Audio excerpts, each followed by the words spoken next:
Kita berdoa terus, apalagi kita mau menerima firman Tuhan.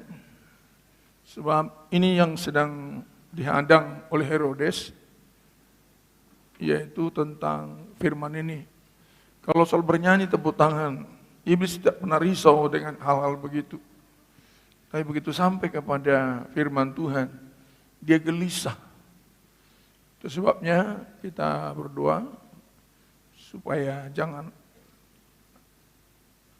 sesuatu apapun mengganggu konsentrasi kita.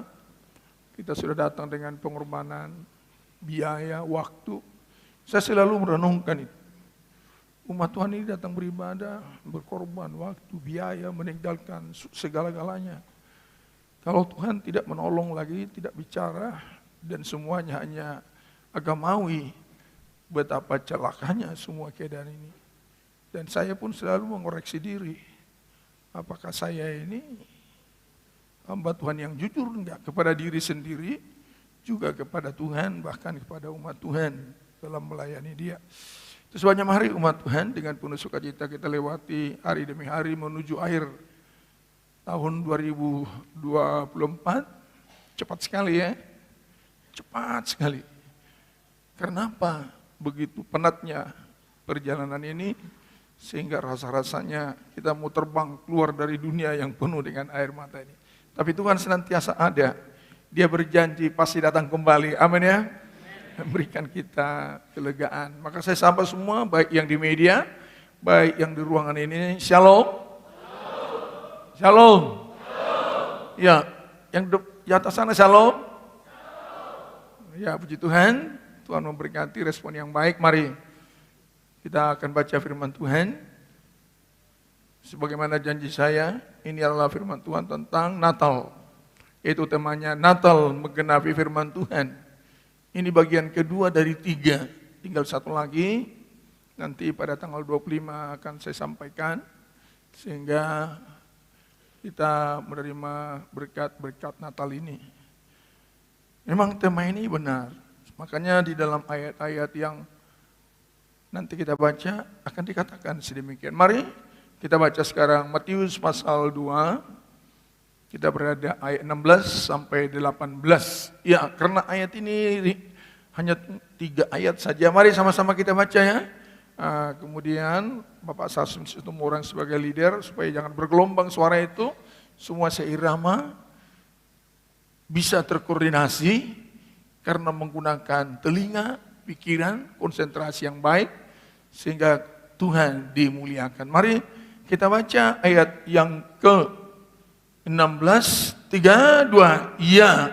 Ketika Herodes tahu bahwa ia telah diperdayakan oleh orang-orang Majus itu, ia sangat marah. Lalu ia menyuruh membunuh semua anak di Betlehem dan sekitarnya, yaitu anak-anak yang berumur 2 tahun ke bawah, sesuai dengan waktu yang dapat diketahuinya dari orang-orang Majus itu. Dengan demikian, genaplah firman yang disampaikan oleh Nabi Yeremia. Terdengarlah suara di Rama, tangis dan ratap yang amat sedih. Rahel menangisi anak-anaknya, dan ia tidak mau dihibur, sebab mereka tidak ada lagi. Puji Tuhan, terima kasih Waresmon dalam membaca firman Tuhan. Kiranya Roh Kudus memberikan kita sukacita, karena janji Tuhan begitu ya. Yang mendengar berbahagia, yang membaca berbahagia, yang melakukan bahagia. Amin ya. Amin. Makanya 3 bahagia yang sudah disiapkan ketika kita berhubungan dengan Alkitab, jangan satu pun tertinggal. Ketika kita mendengar dengan baik, bahagia. Kita baca lagi, tambah bahagia. Kita lakukan, terus makin bahagia. Apa yang sedang dikatakan Tuhan melalui rohnya di dalam Alkitab ini, tidak ada ruginya. Tidak ada ruginya sedikit pun ketika kita memberikan waktu dan ruang bersekutu dengan firman. Tidak ada. Tapi apa yang terjadi hari-hari ini? Justru firman inilah yang sangat-sangat dibenci oleh manusia. Kalau manusia yang tidak tahu Yesus, yang tidak Kristen tidak masalah. Yang paling ironis itu justru orang Kristen sekarang paling tidak suka firman. Sekarang narasi akan dibangun untuk menolak kehadiran firman Tuhan. Ya terlalu lama lah. Ya terlalu bertele-tele lah. Ya ini segala macam. Saya juga tidak menepis ketika firman itu memang tidak dalam urapan Roh Kudus, memang jadi bertele-tele. Ketika firman itu memang disampaikan, tidak ditolong oleh Tuhan, memang memakan waktu yang membosankan. Tetapi ketika firman itu kita dengar dengan baik, kita baca dengan baik, dan kita rindu untuk melakukan, kita akan melihat hubungan dengan Tuhan yang begitu luar biasa itu bisa menghilangkan waktu sekian panjang karena rasa kasih. Orang yang saling mengasihi berapa jam pun itu berkomunikasi, rasa-rasanya selalu hanya sebentar, betul ya? Lo betul umat Tuhan? Tapi kalau kita udah nggak mencintai seseorang, kita ngomong dengan dia, aduh, 5 menit aja pusing. Karena memang tidak ada kasih. Coba kalau kita ada kasih dengan dia, malah kita ingin terus berkomunikasi, nggak mau terpisah. Jadi kasih daripada manusia itu yang berkurang, sehingga dia menyalahkan firman. Sama juga umat Tuhan, kita salahkan orang lain, saya nggak suka lihat itu, karena kau tidak mengasihi dia. Coba kita berdoa supaya ada kasihmu, pasti engkau tidak bosan dengan dia. Kalau kita pikir-pikir Yesus itu, Allah itu, betapa rusaknya kita kan, tapi dia nggak pernah bosan dengan kita, betul ya? Loh, betul nggak umat Tuhan? Rusak sekali kita ini. Tapi dia nggak pernah bosan. Begitu kita bersuara, dia dengar. Coba cara berpikir kita bangun sedemikian bagus itu. Entah kenapa manusia tidak bisa pikirannya dibangun sesuai dengan konstruksi Allah. Sebab firman ini logos ini, pikiran Allah, untuk memperbaiki pikiran kita. Sehingga dengan demikian kita menikmati berkat.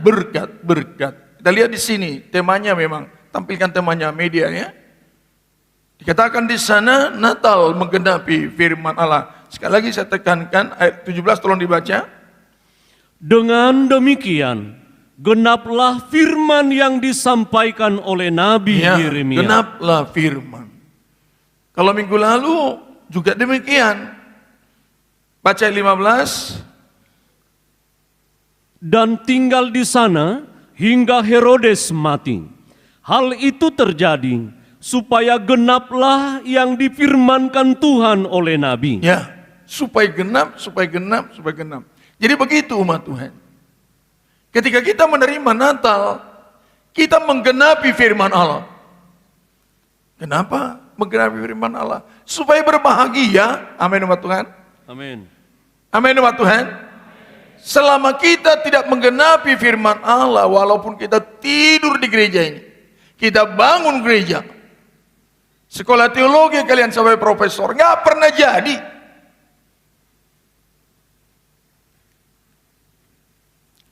Nggak pernah jadi. Sebab memang hanya itu.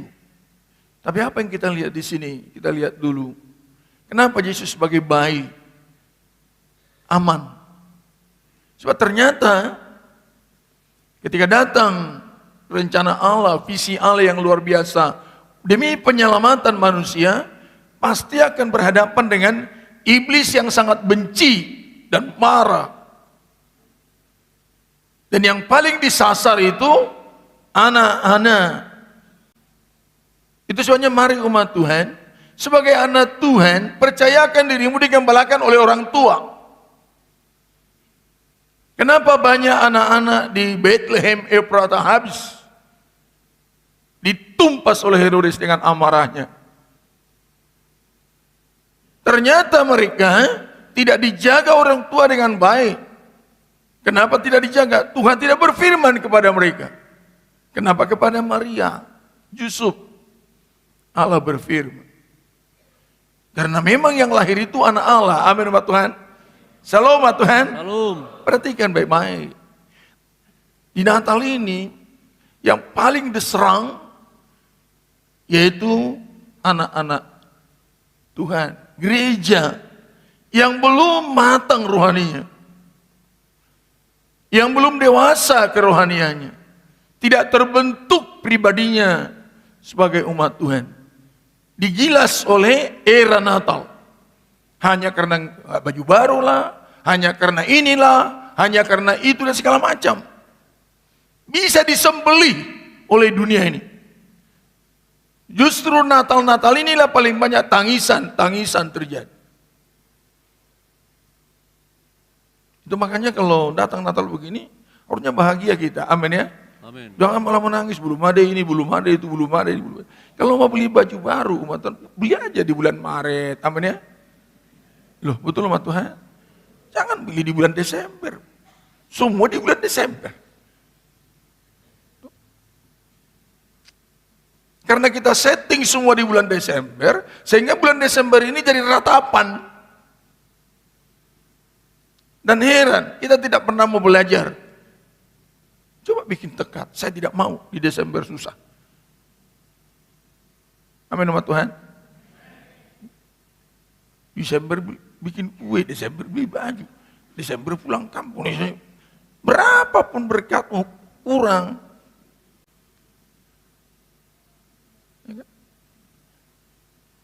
Coba pintar-pintar gitu.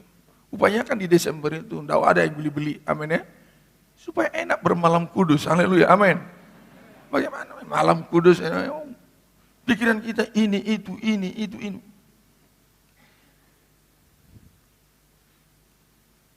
Di sini kita lihat, saya masuki dulu. Hebatnya bayi Yesus di sana, kenapa aman dari sergapan Herodes? Dia dikembangkan oleh Tuhan melalui orang tuanya. Sehingga lepas. Dari sekian banyak bayi-bayi, cuma satu yang lepas. Itulah berkat Natal umat Tuhan. Dari sekian banyak generasi muda kita yang hancur, yang generasi muda di dunia ini yang begitu dilumat oleh Herodes. Ini Herodes ini kan nabi palsu, pekerjaan iblis. Dengan caranya sebab memang aneh juga ya. Herodes ini kan raja orang Israel, tapi kaki tangan dari Roma. Nggak ada belas kasihannya, nggak tahu apa yang diatur Herodes ini. Soalnya dia jadi raja harus membuat Israel dan anak-anaknya aman, tapi justru disembelih oleh dia. Tidak ada rasa kasih sedikit. Kenapa? Nah begitu, ini gambaran daripada gereja sekarang ini. Ketika kita gereja ini tidak memiliki kasih dari Tuhan, yang kita hancurkan itu pekerjaan Tuhan. Harusnya kan dia, ini semua umat Israel, kenapa mesti dibunuh? Saya tidak terlalu lama di sana, hanya sebagai perenungan saja. Yang membuat gereja itu susah umat Tuhan, bukan umat yang lain, umat gereja sendiri. Batam kota ini pun susah nanti. Itu gara-gara kita. Dan kita sadari itu. Nikah kita pun susah itu gara-gara kita, nggak pernah gara-gara orang.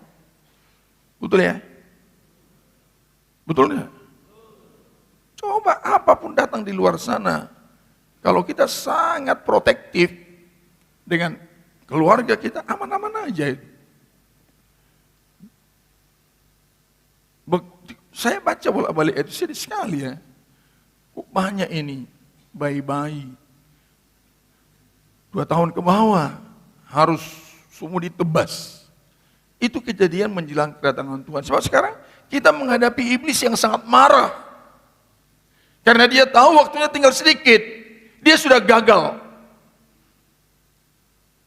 Makanya dia haus darah. Nah untuk menolong ini dibutuhkan penggembalaan yang baik. Itu makanya Paulus mengatakan, kita ke sana dulu ya. 2 Tesalonika pasal 2. Ayat 4 sampai 7. Ini masalah seorang gembala.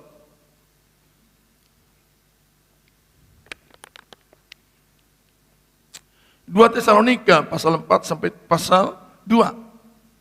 Ayat 4 sampai 7.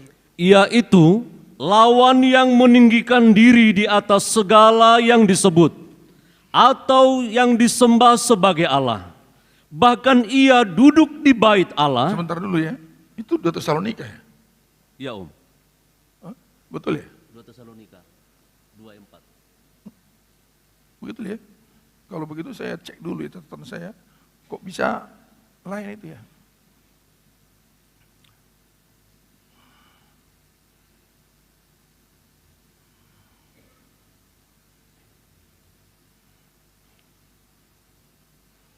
Itu di 2 Tesalonika ya? Iya. Saya lihat dulu ya. Yang ayatnya mengatakan, Paulus mengatakan kami seperti seorang bapa. 1 Tesalonika ya, saya lihat dulu ya. Supaya jangan salah kutip ini.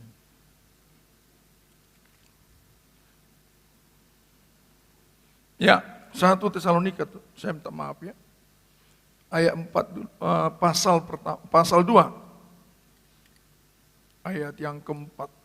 Sebaliknya, karena Allah telah menganggap kami layak untuk mempercayakan Injil kepada kami, karena itulah kami berbicara, bukan untuk menyukakan manusia. Nah itu gembala itu, bukan untuk menyukakan manusia.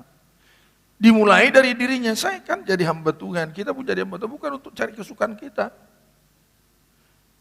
Justru menyelipkan diri jadi hamba Tuhan ini sebenarnya, tapi banyak juga kita para pelayan ini melayani untuk menyukakan daging. Paulus mengatakan, enggak. Terus baca.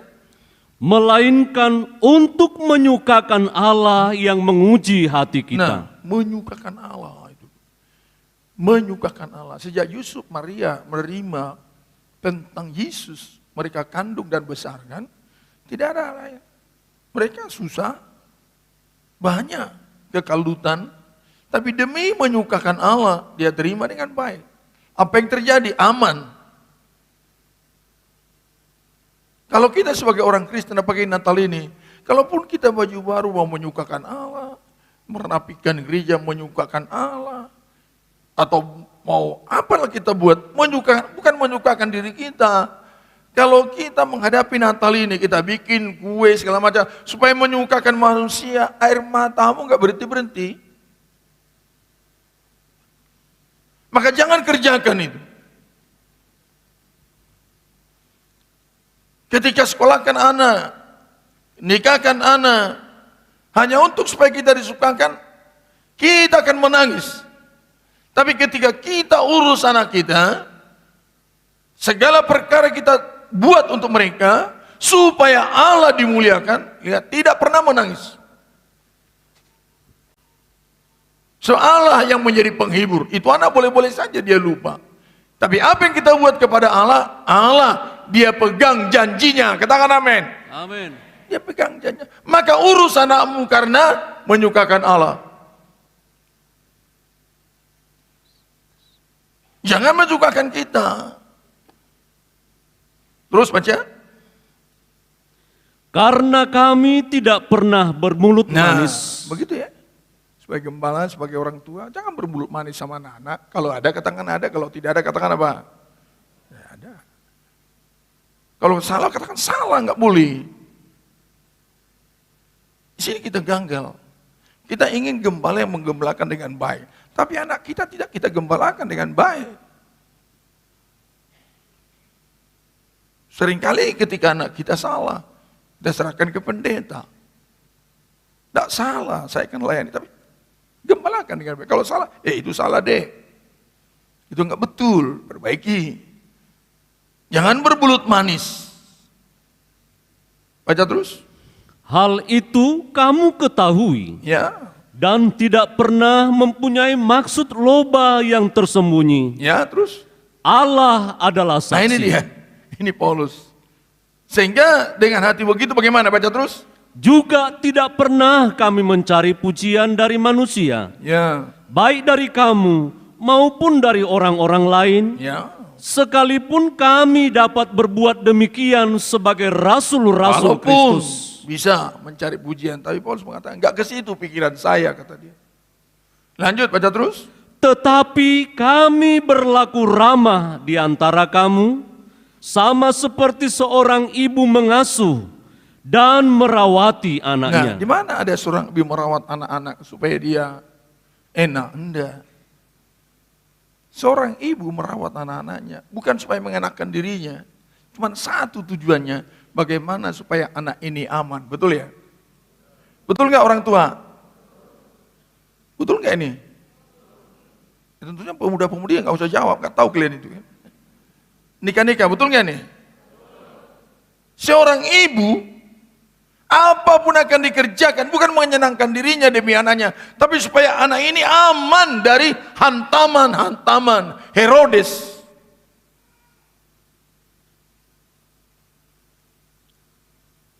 Itu dilakukan Paulus. Gak pernah kita sekolahkan anak supaya anak puji-puji kita, masuk lomba sama anak, masuk apa. Dan anak-anak juga sadari ini, ketika orang tua mengurusin kau sekolah, bukan supaya dimintain uangmu. Supaya punya uang kalian, amin ya. Setelah punya uang, ada makan aja sendiri. Nah ada orang tua, saya sih punya anak, ini anak saya. Kalau ada uang untuk kau itu, gak usah pikirkan saya. Tuhanku besar, amin ya. Besarnya Tuhan kalian itu? Makanya jangan harapkan dari anak, udahlah. Dari Tuhan aja udah cukup, amin ya. Dari nyanyian kita apa dikatakan? Hanya apa? Kau Tuhan. Jangan ya orang tua, sudahlah. Kalau anak-anak itu berhasil apapun hasilnya, silakan dia nikmati itu. Tapi anak-anak juga jangan lupa orang tua, jangan ngaur itu, betul ya? Amin ini ya? Loh, saya mau minta dulu, pemuda-pemudi angkat tangan di sini. Rupanya semua orang tua semua ini, sedikit aja muda-mudi. Ayo angkat tangan muda-muda, sama remaja. Yang belum menikah. Coba angkat tangan dulu. Ingat baik-baik. Terima kasih buat respon yang baik. Ingat, tentunya jangan lupa berterima kasih. Sebagaimana kita tidak lupa berterima kasih atas anugerah Tuhan, demikianlah kita tidak lupa berterima kasih kepada orang tua yang mendidik. Amin ya. Kalau katakan dulu amin, mudah-mudi. Kalau kita tahu berterima kasih kepada Tuhan karena kasihnya kepada kita, sedemikian anak-anak itu berterima kasih kepada orang tua karena sudah dirawat kalian. Tapi ingat baik-baik, tidak ada niat sedikit pun bagi orang tua maksud loba, mencari pujian atau apa-apa dari anak. Betul ya? Supaya kita tangkap dulu firman ini. Tidak ada seorang orang tua mengurus anak sehebat apapun itu supaya berhasil untuk maksud-maksud supaya orang tua itu menikmati sesuatu yang benda. Dia puas ketika melihat anaknya bisa eksis, bisa tumbuh dewasa, bisa berkarya dengan baik. Sebegitulah caranya kita menggembalakan. Cara saya juga menggembalakan. Hanya ingin melihat gereja Tuhan ini layak menjadi mempelai anak domba Allah. Sehingga dikatakan di sini berlaku ramah. Memang begitu mama kan, selalu berlaku ramah, tidak mencari pujian. Tetapi kami berlaku ramah di antara kamu, sama seperti seorang ibu mengasuh. Jadi ibu-ibu lihat nih, apa dikatakan ibu-ibu? Agak kencang ini ibu-ibu ini. Apa dikatakan ibu-ibu itu apa? Mengasuh. Makanya lihat kalau ibu-ibu yang betul-betul mak-mak yang tidak terlalu banyak di luar sana, dia akan bahasa selalu kayak anak itu, lurus-lurus. Tidak mau dia salah, enggak, 3 kok. Tapi kalau sudah terlalu banyak di luar sana, berdiplomasi dia, anak juga jadi bingung. Kan susah kan menghadapi mak-mak, coba bawa mak-mak ngomong dengan diplomasi. Dia akan ngomong yang enggak, karena lurus dikira anak-anak semua.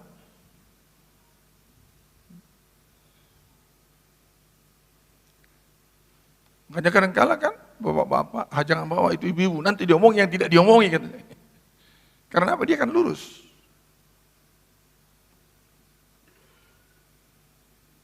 Mengasuh, kemudian dikatakan apa? Merawat. Begitu dia. Diasuh, dirawat. Kemudian ayat 7, ayat 11. Kamu tahu betapa kami seperti bapa terhadap anak-anaknya, Ya. telah menasehati kamu dan menguatkan hatimu seorang demi Nah, seorang. menasehati dan apa? Bapak-bapak, dikatakan sebagai bapak tugasmu apa? Menasehati, kemudian apa? Menguatkan. Makanya kalau berani bilang, saya ini bapak-bapak, 5 anak saya, nasihatilah. Jangan kalau anak itu nggak bagus, istri yang disalahkan, itulah kamu. Kayak kamu itu, kayak mamamu, kayak opungmu, ya habis istrinya. Kalau baik anakku, kalau kurang baik anak istri, payah juga ini ya. Bapak dikatakan menasehati, menguatkan. Kemudian ayat 12, Dan meminta dengan sangat meminta dengan sangat. supaya kamu hidup sesuai dengan kehendak Nah itu Allah. dia. Bapak, perhatian ini bapak-bapak. Mampu nggak kita menasehati, menguatkan anak kita, generasi muda kita, supaya hidup sesuai dengan kehendak Allah, menyenangkan hati Tuhan. Ini nanti yang tidak bisa dijamah oleh Herodes. Tetapi ketika tidak tergembala dia, orang tua tidak mengambil peran supaya dia bertumbuh dengan baik. Lihatlah sekarang, secara ini kan faktual ini. Lihat generasi muda itu habis. Lihat sidang jemaat itu, berumur 2 tahun tidak dewasa, habis. Terus, Yang memanggil kamu ke dalam kerajaan dan iya, kemuliaan. memanggil kamu kepada suatu kerajaan. Kerajaan kepada suatu budaya surgawi. Kerajaan surga itu suatu kultur yang baru. Kultur yang ilahi. Dan kemuliaan Tuhan. Kenapa saya ke sini dulu? Ini yang membuat aman. Tergembala itu anak. Tergembala juga kita sidang jemaat. Itu makanya nggak bisa saya katakan dalam Natal ini tergembala dengan baik-baik. Apa saya katakan tadi? Bilang dulu sama kiri kanan, saya mau tergembala.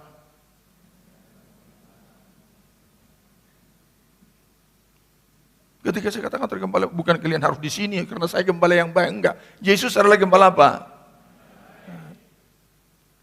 Sebab pintar aja iblis. Wah, supaya kau beribadah di sini, maksudnya pendeta itu licik dia. Kau yang licik.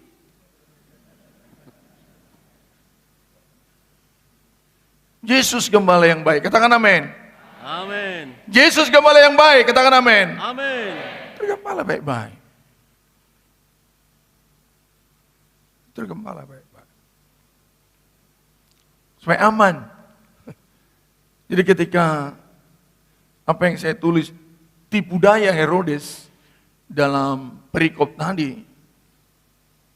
Nah, tipu daya Herodes itu kepalsuan iblis, yang menyamar seperti malaikat terang.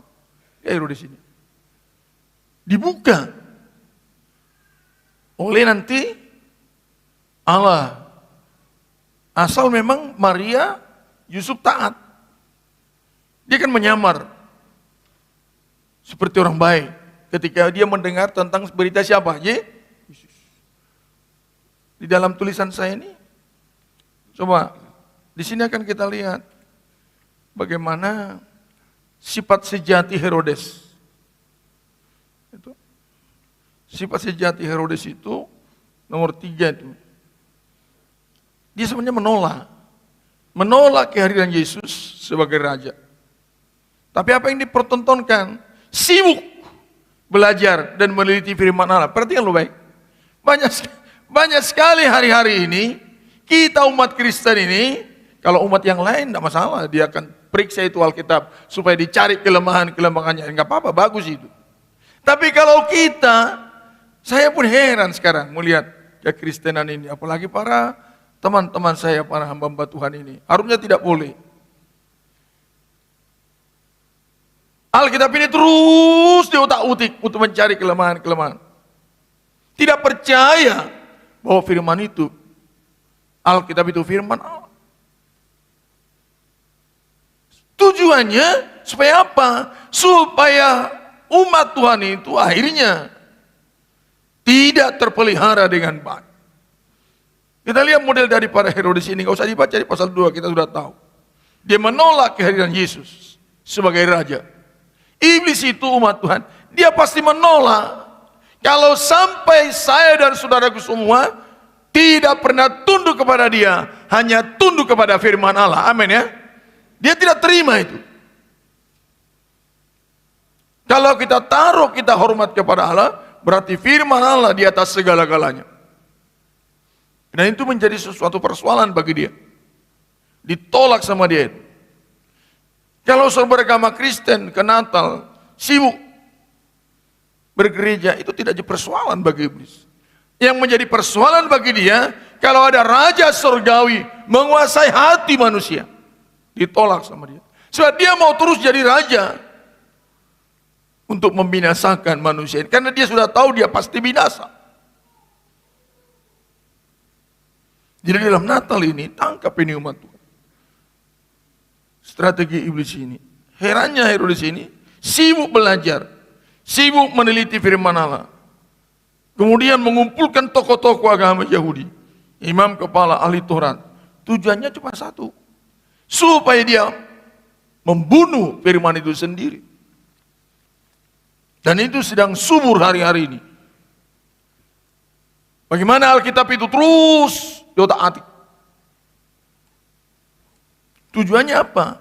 Supaya umat Tuhan tidak menjadi pribadi yang dijaga oleh Tuhan. Ini harus kita jaga.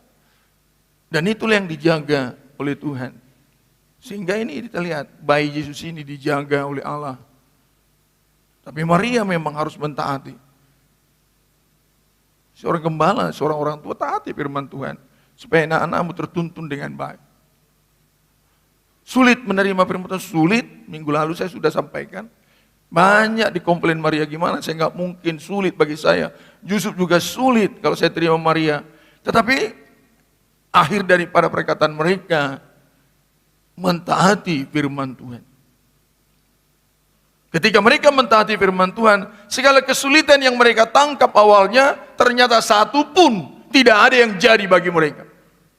Begitulah umat Tuhan. Kalau saja kita percaya dan mempercayakan diri kepada firman Allah, ketakutan-ketakutan yang kita bayangkan tidak akan satu pun kena. Karena apa? Firman Tuhan itu melindungi. Haleluya, amin.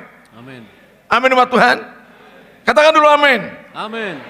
Jangan bingung nanti ini jadi ini. Kalau saya lakukan firman Tuhan begini. Banyak juga istri bingung. Kalau saya nanti baik-baik, suami ini gak bertobat suka-sukanya. Jadi harus digergaji juga suami ini.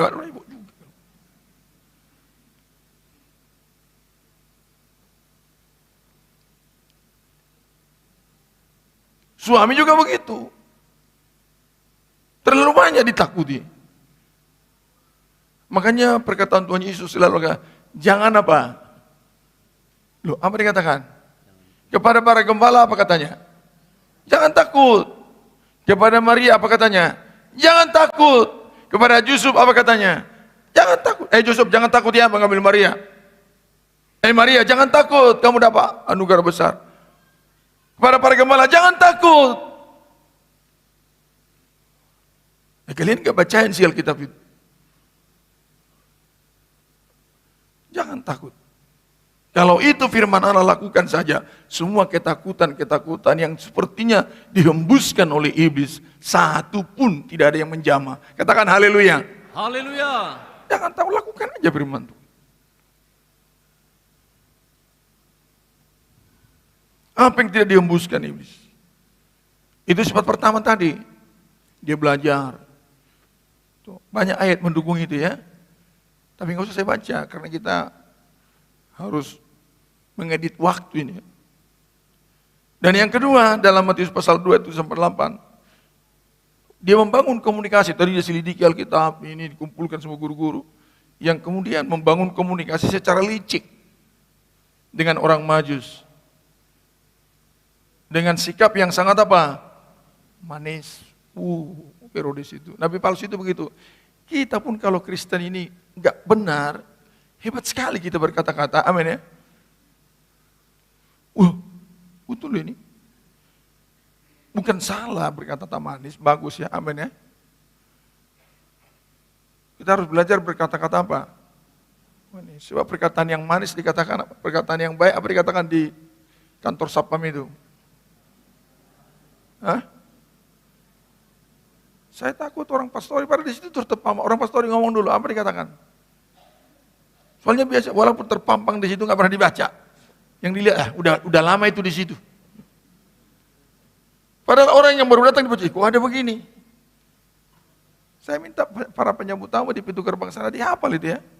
Nanti saya suruh apa yang tergantung di situ. Lupa setiap hari lihat. Perkataan yang manis, bagus ya. Manis.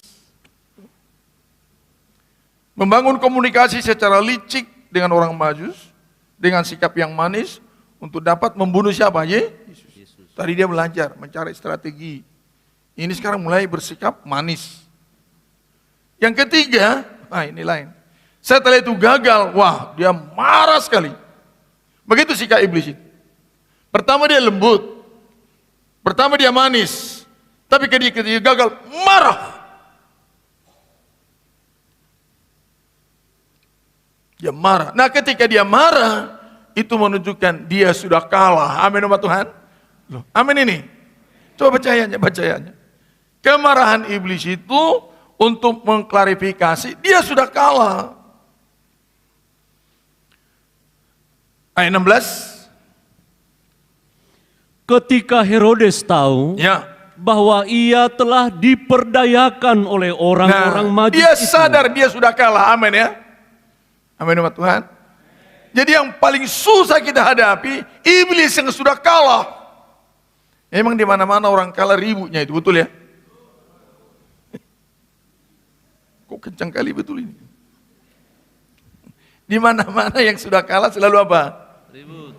Makanya kalau bapak ribut di rumah, istri dia maju udah kalah itu.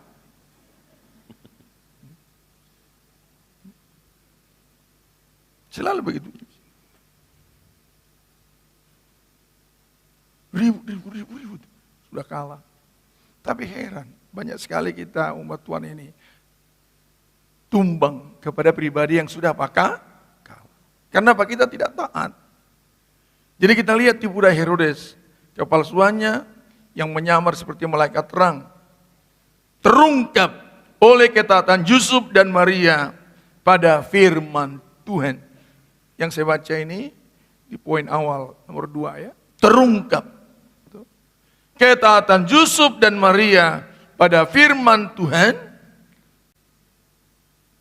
bisa membuka segala niat jahat dari iblis. Catat ini ya. Taatilah firman Tuhan. Selicik apapun iblis mau menggelapkan keberadaanmu, pasti engkau lihat.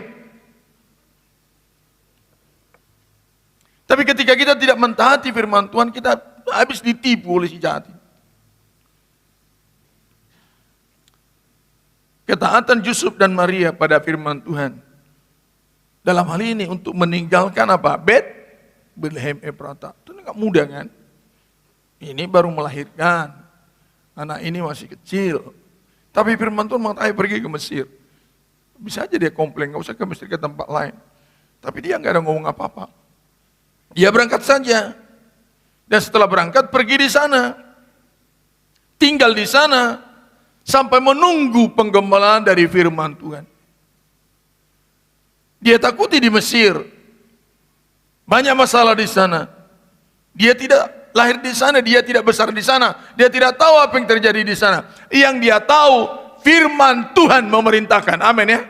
Amin umat Tuhan. Itu Abraham. Ketika dia dipanggil Tuhan, dia tidak tahu tempat mana mau dituju, jalan mana mau dijalani. Bagaimana kondisi di jalan dan di sana. Tetapi kepada janji Allah, dia tidak ragu. Baca Ibrani 11.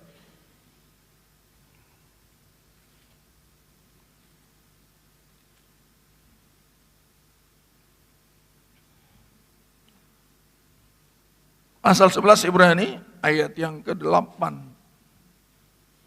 Karena iman, Abraham taat ketika ia dipanggil untuk berangkat ke negeri yang akan diterimanya menjadi milik pusakanya. Terus, Lalu ia berangkat dengan tidak mengetahui tempat yang ia tujui. bayangin nih, berangkat dengan tidak mengetahui tempat yang dituju.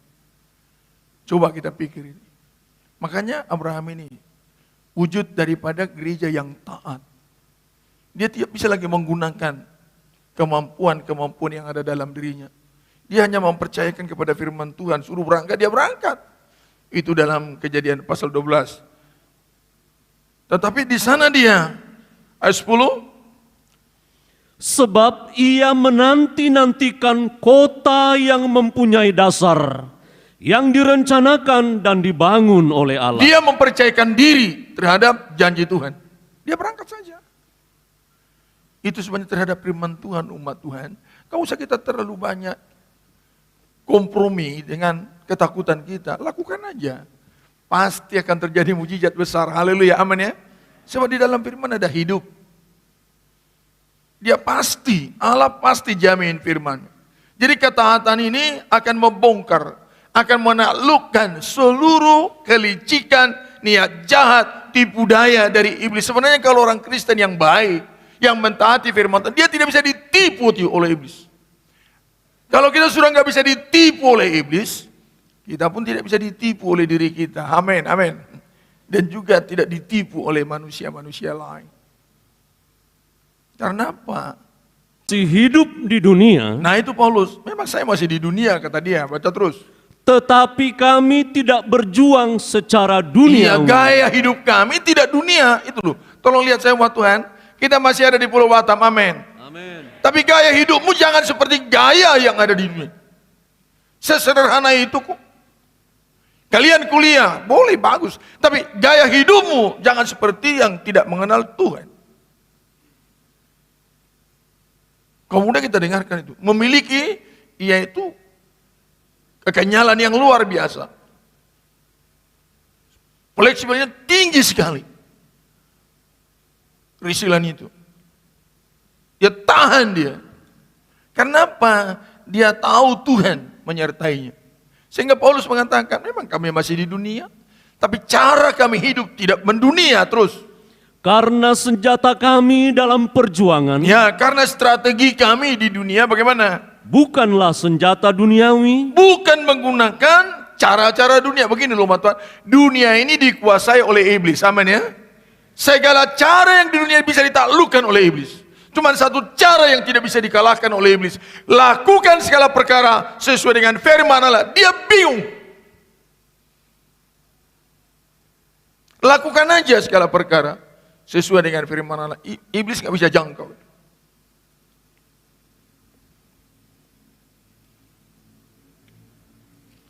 Iblis nggak bisa jangkau. Itu dikatakan Paulus. Lanjut baca terus. melainkan senjata yang diperlengkapi dengan kuasa Allah, Ya, senjata yang diperlengkapi oleh kuasa Allah terus. yang sanggup untuk meruntuhkan benteng-benteng. Mantap begini. Jadi begini loh, di Natal ini umat Tuhan. Coba hidupi firman Tuhan itu. Benteng setebal apapun apa? Runtuh. Tembok Jericho tebalnya bukan main. Heran itu. Sampai sekarang nggak bisa. Kita pikirkan bagaimana bangsa Israel cuma disuruh. Firman Tuhan mengatakan kelilingi. Betul ya? Sekali sehari kelilingi. Hari ke-7, 7 kali. Rubuh sendiri. Hanya karena mereka mentaati firman Tuhan. Taati aja firman itu. Allah akan mengurus segala sesuatu dengan ajaib. Allah akan mengurus segala sesuatu dengan ajaib. Makanya kita berdoa, Tuhan berikan saya roh taat, berikan saya roh dengar-dengaran, berikan saya roh takut akan Tuhan. Itu akan menyelesaikan.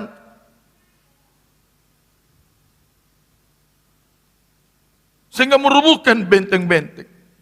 Ketaatan Yusuf dan Maria pada firman Tuhan, meninggalkan Bethlehem Efrata, berangkat ke Mesir, logika jasmani menakutkan itu. Tapi ternyata Tuhan, dia jamin firman. Baca terus. Kami mematahkan setiap siasat orang Nah, coba dipatahkan. Gak bisa. Kita di dunia yang penuh dengan segala permainan palsu manusia ini, bisa dipatahkan itu. Kenapa? Di dalam diri kita ada firman Tuhan. Kita hidupi firman Tuhan. Di situ kita dikatakan lebih daripada Terus baca. Dan merubuhkan setiap kubu yang dibangun oleh keangkuhan manusia. Ya, terus. Untuk menentang pengenalan akan Nah, Allah. di situ masalahnya. Banyak portal-portal dibuat oleh dunia ini. Dibuat oleh daging, dibuat oleh pikiran kita, dibuat oleh iblis. Supaya kita gagal menerima Yesus sebagai Raja. Ayat berapa itu? Ayat yang kelima. Kuncinya apa? Baca 6. Dan kami siap sedia juga untuk menghukum setiap kedurhakaan. Menghukum setiap kedurhakaan kapan? Bila ketaatan kamu telah menjadi Bila sempurna. ketaatan. Jadi Bapak Ibu, saudaraku umat Tuhan, ingat baik-baik. Kita menjalani tahun-tahun ke depan. Tidak ada satu orang pun di dunia ini yang berani memprediksi tahun-tahun ke depan jauh lebih baik. Tapi apapun yang terjadi tahun mendatang, ingatlah baik-baik. Taati firman Tuhan. Tadi nyanyiannya dikatakan jangan kau apa? Coba kita nyanyi lagi lah, jangan kau jual. Sebab tukang jualan banyak sekarang ini yang dijuali Tuhan Yesus. Mana nyanyi? Tampilkan. Ayo singer, jangan tukar Yesus. Jangan tukar Yesus hanya karena harta. Jangan tukar Yesus hanya karena cinta. Jangan tukar Yesus hanya karena tahta. Yesus lebih mulia dari segalanya. Saya suka nyanyi. Nyanyi kita semuanya, amin ya. Nyanyi ya, amin ya. Tapi nyanyikan ke telinga temanmu sekarang, ayo. Lihat. Dari awal, 3, 2, ya. Jangan tukar Yesus hanya lihat sana, jangan lihat saya, lihat aja. Ke belakang juga boleh lihat. Jangan tukar Yesus. Loh, kau lihat sini, lihat. Karena cinta. Jangan tukar Yesus hanya karena tahta. Yesus lebih mulia dari segalanya. Katakan haleluya. Haleluya. Saya tadi lihat suara bapak, nggak ada bapak yang nyanyi. Malah tutup mata begini. Oh, saya bilang tutup mata, buka mata, amin. Coba sekarang pria-pria, jangan tukar. Lihat kiri kanan. Jangan tutup mata. Lihat kiri kanan. Hanya karena cinta. Jangan tukar Yesus hanya karena tahta. Yesus lebih mulia dari segalanya. Amin, pria-pria, amin. Amin. Bukan tidak boleh punya tahta, silakan amin ya. Tapi kalaupun ada tahtamu, ada hartamu, ada apa-apa, jangan tukar siapa? Yesus. Yesus di atas segalanya, amin ya. Amin. Kalau karena tahta ditukar masih mending. Ini nggak ada apa-apanya ditukar Yesus. Sapam pun enggak.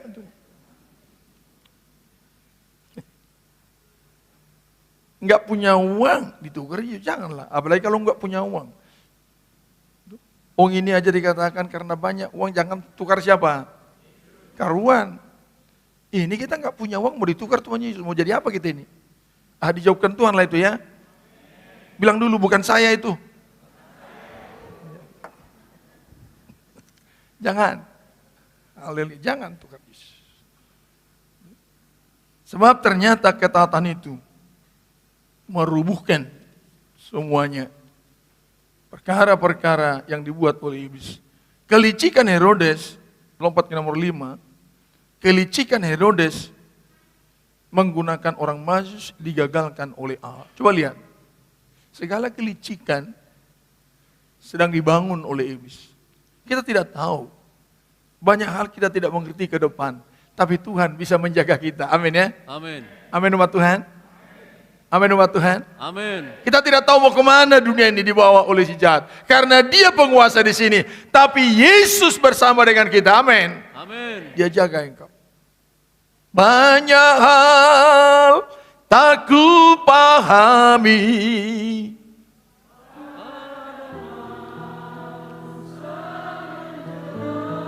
Kuat. Tak bisa kuat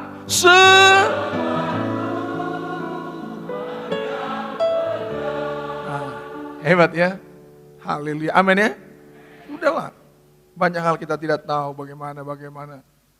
Kita punya anak juga gimana anakku ini, aduh kok begini ini. Enggak banyak. Saya pun sama aja kita. Kita semua darah merah, betul ya? Selama darah masih merah, banyak hal kita tidak tahu. Amin ya.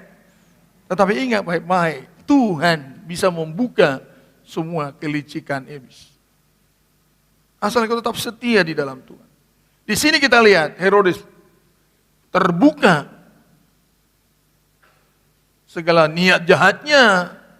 Penampilan awalnya dia baik, dia manis, dia segala macam, dia membaca Alkitab, dia segala macam, dikumpuli semua para pendeta dan segala macam. Tapi niatnya awalnya kita tidak tahu, ternyata diberitahu oleh Tuhan. Itu dalam Matius pasal 2 ayat yang ke-12. Langsung diberitahu. Orang maju sendiri udah pintar. Dia bisa orang astronomi nih kan. Pintar sekali mereka. Dia tahu maksud daripada Herodes. Tapi Allah tahu, amin ya. Jadi nggak baik-baik, sehebat apapun ilmu kita di dunia ini, kita nggak bisa hadapi iblis. Allah bisa menghadapi iblis, amin. Amin. Allah bisa menghadapi iblis. Dikatakan di sana, ayat 12 baca, pasal 2. Dan karena diperingatkan dalam mimpi, supaya jangan kembali kepada Herodes. Nah itu diperingatkan Tuhan. Tadi kan udah tertipu ini orang maju, jago-jago ini. Orang-orang hebat ini, pergerakan bintang dia tahu. Tapi tipu daya Herodes, mereka nggak tahu.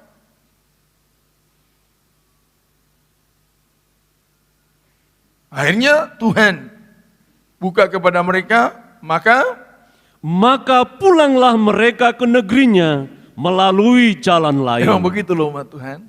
Seseorang kalau betul-betul dia sudah menangkap, melakukan firman, dia caranya hidup lain. Tidak sama dengan dunia ini. Paulus mengatakan memang kami masih hidup di mana? Di dunia.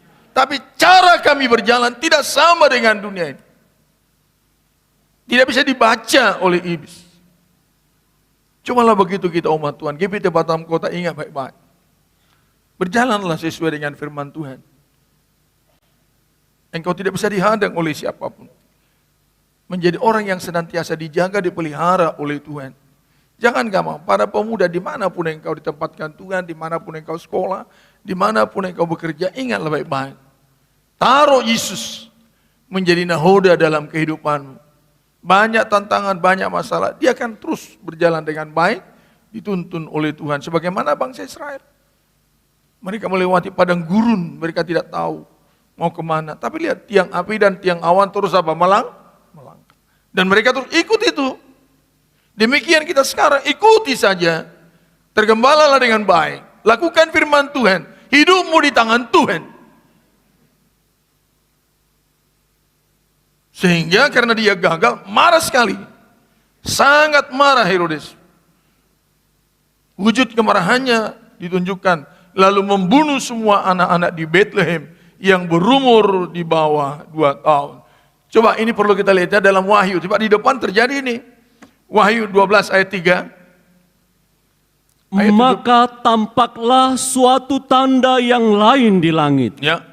Dan lihatlah, seekor naga merah padam yang besar. Ya, naga merah padam. Kata merah padam di sana marah besar. Baca terus. Berkepala 7. Berkepala 7 dengan tipu dayanya terus. Dan bertanduk 10. Dan di atas kepalanya ada 7 mahkota. Nah, coba lihat iblis ini. Dia tampil dengan mengerikan, tapi di baliknya ada lagi kekuatan yang luar biasa. Ayat 17. Ayat yang ke Maka marahlah naga itu kepada perempuan Maka itu. marah, coba lihat ini. Marah. Marah, kenapa? Karena nggak bisa dilahap sama dia. Marahlah naga itu kepada perempuan itu terus. Lalu pergi memerangi keturunannya yang lain. Siapa ini? Yang menuruti hukum-hukum Perhatikan Allah baik. Yang menuruti hukum-hukum Allah terus. dan memiliki kesaksian Nah ini lihat tuh, Yesus. mulai ini. Memiliki kesaksian Yesus, menuruti firman Tuhan, mulai dihadang. Dalam amarahnya. Dan ini sedang dihadapi oleh gereja saat ini. Ayat 18. Dan ia tinggal berdiri di pantai laut. Ya, dia terus. Laut di sana berbicara tentang manusia yang begitu banyak ini. Sekarang kita umat Tuhan, sadari dengan baik-baik. Gereja saat ini menghadapi iblis yang sangat marah besar. Karena waktunya tinggal sedikit.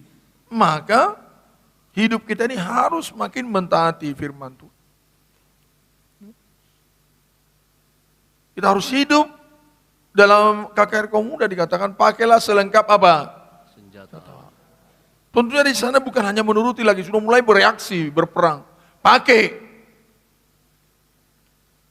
Jangan hanya percaya, baru duduk diam di gereja, pakai senjata Allah. Berkasutkan kerelaan memberitakan Injil, berkotopongkan Roh Kudus, berikat pinggangkan kebenaran, siap untuk menghadapi. GPT Batang Kota ingat ini, nggak boleh kita menjadi jemaat yang baik, duduk-duduk terus, tapi harus siap melakukan perlawanan terhadap era yang sudah dikuasai oleh iblis ini.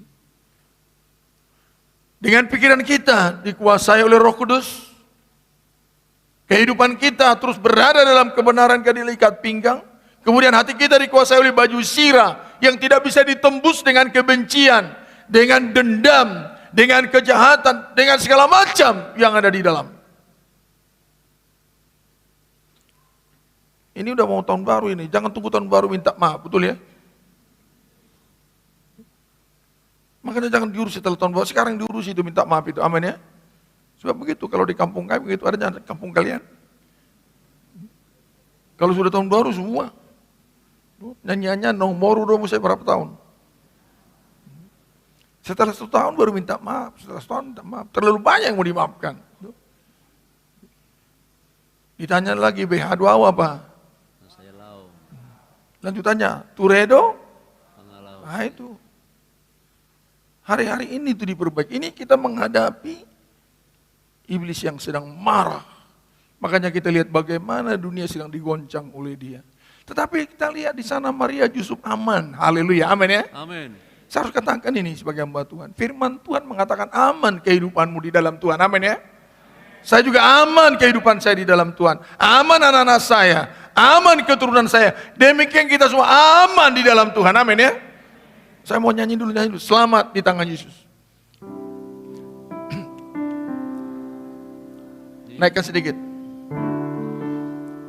Selamat di tangan Yesus. Aman pelukannya. Aman pelukannya.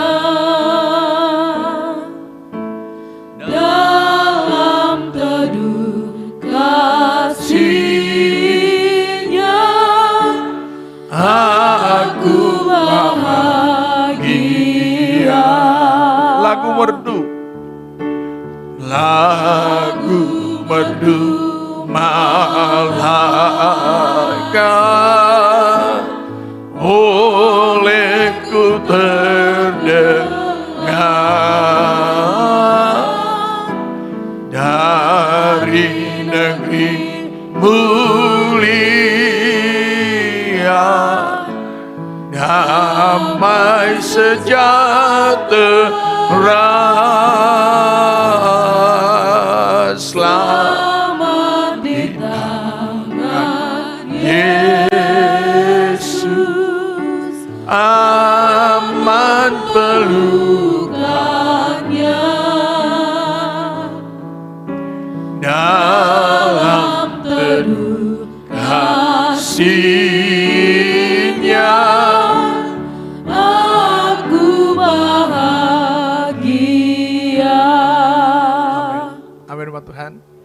Selamat ya.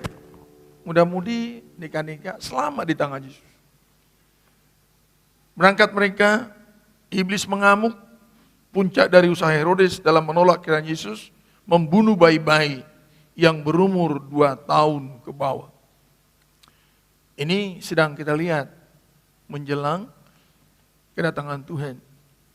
Bayi-bayi di sini yang masih menyusu. Ada kita baca ayatnya dulu ya, Matius 24 ayat 19. Celakalah ibu-ibu yang sedang hamil. Nah, ibu di sini, ibu gereja ini. Di mana sidang jemaat tidak tumbuh dewasa. Tidak bertumbuh ke arah Kristus sebagai kepala. Bagaimana kondisinya? Atau yang menyusukan bayi pada masa itu. Nah, yang menyusukan bayi pada masa itu. Ini yang dihantam oleh Herodes. Membunuh bayi-bayi yang berumur 2 tahun ke bawah. Sampai 21.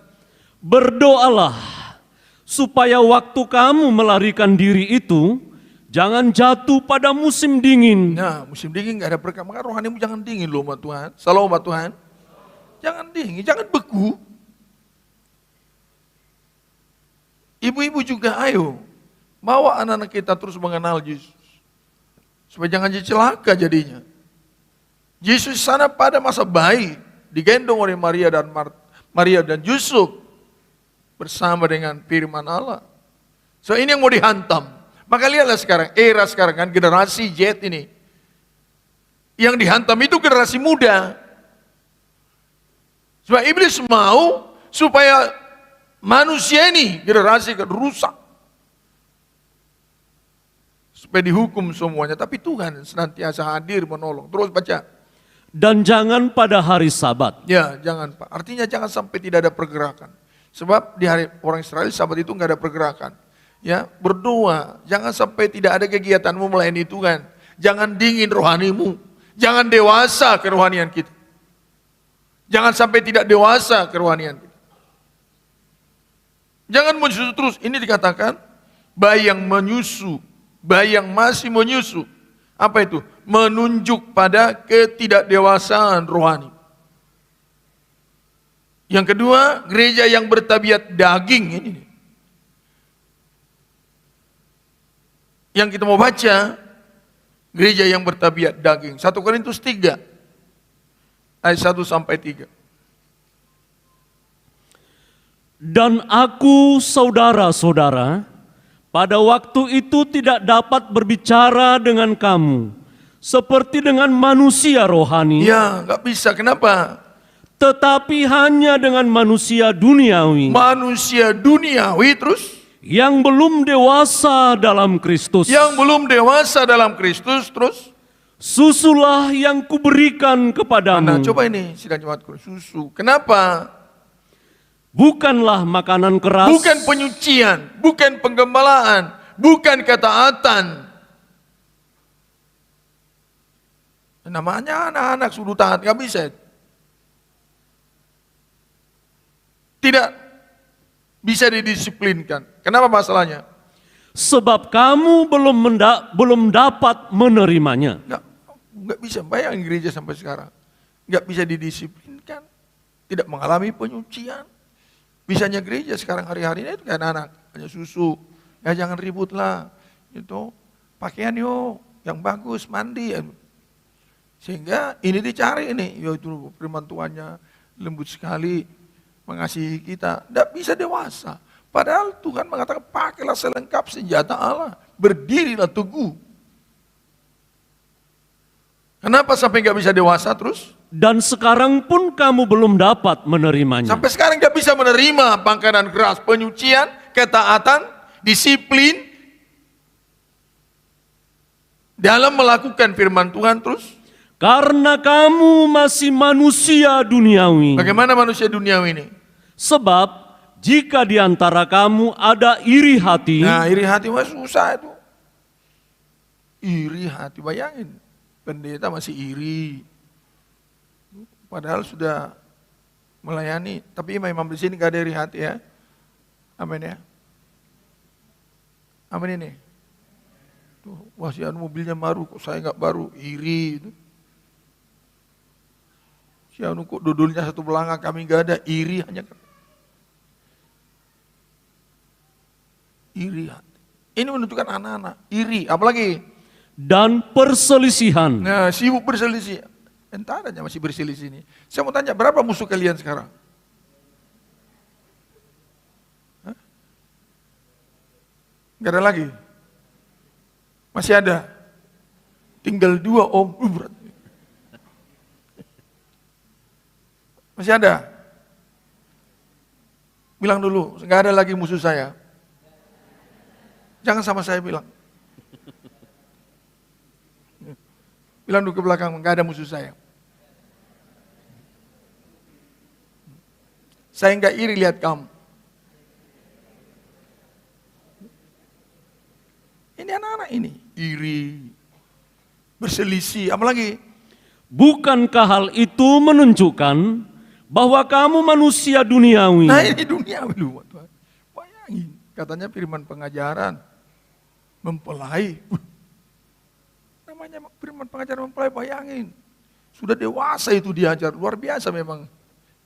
Ini iri, berselisih. Tapi tadi kita udah bilang gak ada lagi ya. Gak ada lagi Tuhan bilang. Gak ada musuhku bilang. Apalagi?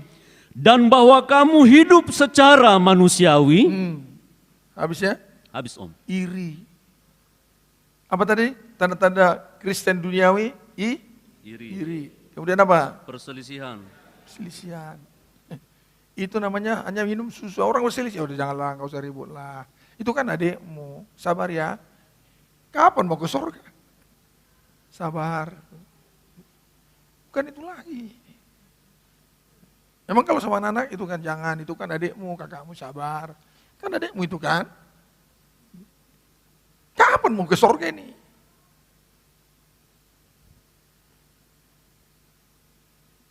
Ini yang dihabisi oleh Herodes.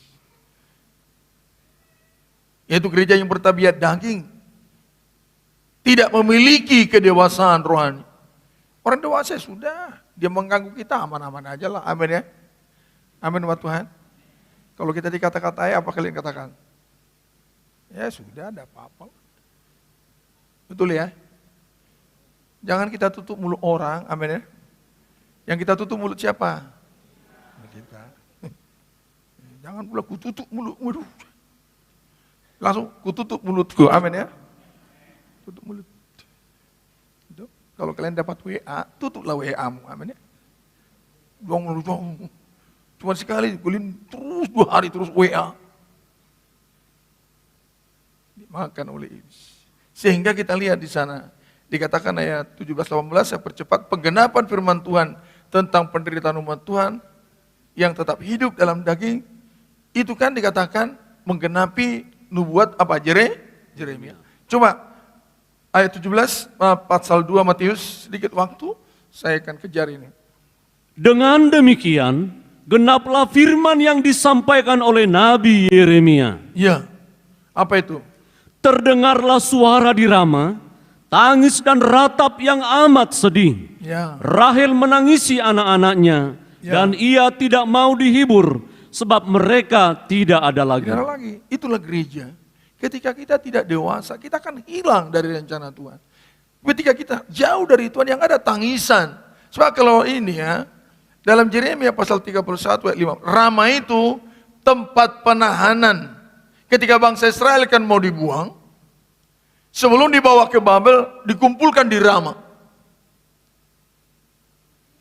Ini mau disembelih semua ini ke Babel. Ditahan di sana. Coba kita lihat Yeremia pasal 40 ayat 1-3.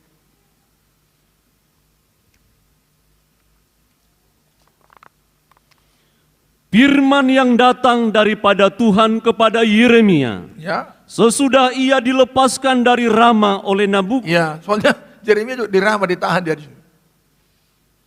Ditahan. Sebab Yesus di Rama ditahan mereka. Kan dikumpulkan dulu baru diangkut ke sana. Ulangi sekali lagi. Firman yang datang daripada Tuhan kepada Yeremia, sesudah ia dilepaskan dari Rama Ya. oleh Nebuzaradan, Ya. kepala pasukan pengawal yang telah menyuruh untuk mengambilnya terbelenggu pada tangannya di tengah-tengah semua orang buangan dari Yerusalem. Ya, jadi itu kan waktu mau dibuang, kumpul puluhan ribu. Tapi Yeremia diamankan oleh Nebuzaradan, dikeluarkan dari sana. Karena dia mentaati firman Tuhan. Bayangin dari sekian ribu mau diangkut, tapi Yeremia keluar sendiri. Dari dunia yang begitu jahat ini, hidupmu bisa dipelihara oleh Tuhan, amin ya. Amin. Yeremia keluar dari sana, habis sampai berapa? 3? Belum, Om. Terus. Dan Yehuda yang hendak diangkut ke dalam pembuangan ke Babel. Habis? Kepala pasukan pengawal itu telah mengambil Yeremia dan berkata kepadanya, Tuhan Allahmu telah mengancamkan malapetaka ini atas tempat ini. Ya. Dan ia telah melaksanakannya. Tuhan telah melakukan apa yang diancamkannya. Oleh karena kamu telah berdosa kepada Tuhan dan tidak mendengarkan suaranya, sehingga terjadilah hal ini kepada kamu. Ya, ini firman Tuhan kepada Yeremia, menghibur dia. Karena dia gak terima.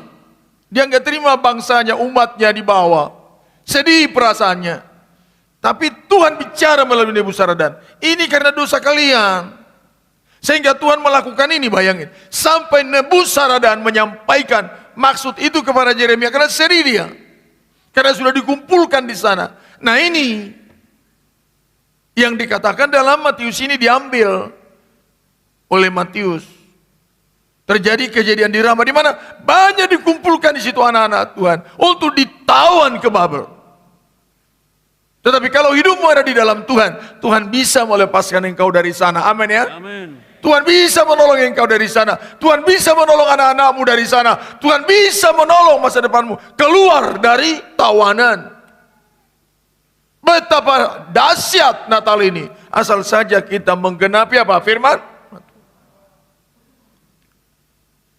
Tarik dia dari sana. Rahel ini siapa? Istri Yakub yang melahirkan Yusuf dan siapa? Benyamin. Ini melambangkan pembuangan ke Babel Israel. Sehingga ditangisi waktu itu. Ditangisi oleh Yeremia.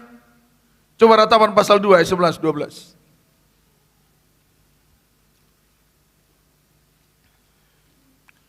Ratapan pasal 2 ayat 11 12.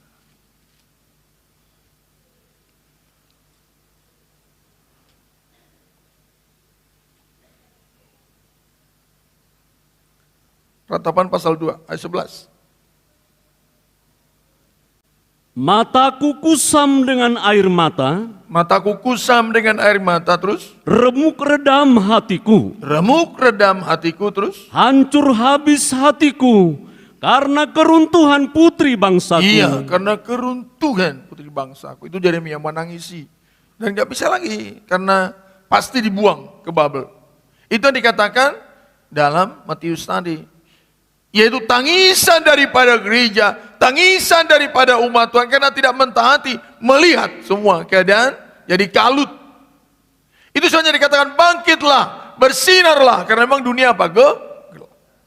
Lakukan, taati firman Tuhan. Supaya jangan seperti ini. Habis terus sampai 12. Karena keruntuhan putri bangsaku, Ya. sebab jatuh pingsan kanak-kanak dan bayi Ya, di lapangan-lapangan kota. ya. Kepada ibunya mereka bertanya, Apa dikatakan kepada ibunya? mana roti? Mana dan roti? anggur?" Coba lihat, itu sekarang. Generasi muda kita. Mana firman Tuhan? Mana penggembalaan? Mana hidup? Kebutuhan jiwa muda sekarang, bagaimana mereka merasakan kedamaian dari Tuhan? Mereka nangis, mana roti? Roti ini menunjukkan, ya kebutuhan sehari-hari, ya kebutuhan rohani. Itu yang ditangisi. Baca terus. Sedang mereka jatuh pingsan seperti orang yang gugur di lapangan-lapangan kota ketika menghembuskan napas di pangkuan ibunya. Nah, bayangin, berapa banyak pemuda-pemudi, ada bapak, ada mama, tetapi bagaikan menghembuskan napas di tengah pangkuan orang tua. Kenapa? Karena ditebas oleh era. Ditebas oleh Herodes nabi palsu ini, ditebas oleh pelayanan-pelayanan yang tidak sesuai dengan firman Tuhan. Kita harus renungkan ini. Maka kita genapi firman Tuhan. Itu makanya kita buat KKR kaum muda, KKR ini, KKR itu, supaya generasi muda kita jangan ditebas.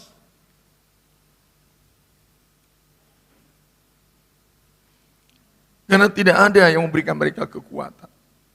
Sehingga dikatakan Rahel menangisi anak-anaknya. Kenapa? Karena tidak mau dihibur. Sebab mereka tidak ada. Nah inilah tangisan daripada Kristen sekarang. Tangisan gereja yang ditimpa serta dianiaya oleh antikristus.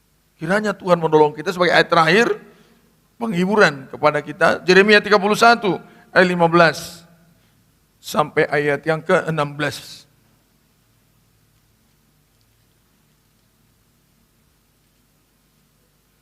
Yeremia pasal 31 ayat 15. Beginilah firman Tuhan.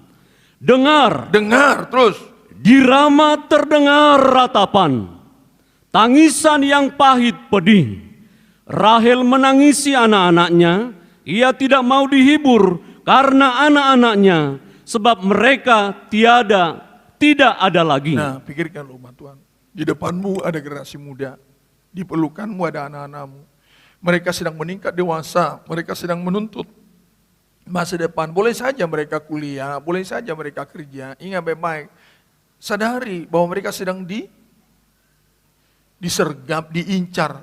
Darahnya sangat menarik perhatian daripada Herodes. Haus darah Herodes itu. Jangan sampai begini. Berapa banyak kita di gereja, tapi kita nggak bisa dihibur karena anak kita gagal dihancurkan oleh si jahat ini. Tapi sekarang apa penghiburannya 16? Beginilah firman Tuhan. Apa itu? Cegahlah suaramu dari Cegahlah menangis. suaramu dari menangis, terus. Dan matamu dari mencucurkan air mata. Kenapa? Sebab untuk jeripayahmu ada ganjaran. Amin. Demikianlah firman Tuhan. Terus? Mereka akan kembali dari negeri Katakan musuh. haleluya. Ya, cegah. Caranya mencegah bagaimana? Taati firman Tuhan. Amin umat Tuhan. Amin. Taati firman Tuhan. Amin. Kalau engkau taati firman Tuhan, anak-anakmu yang sempat dibuang pasti dikembalikan oleh Tuhan. Kita berdiri semua.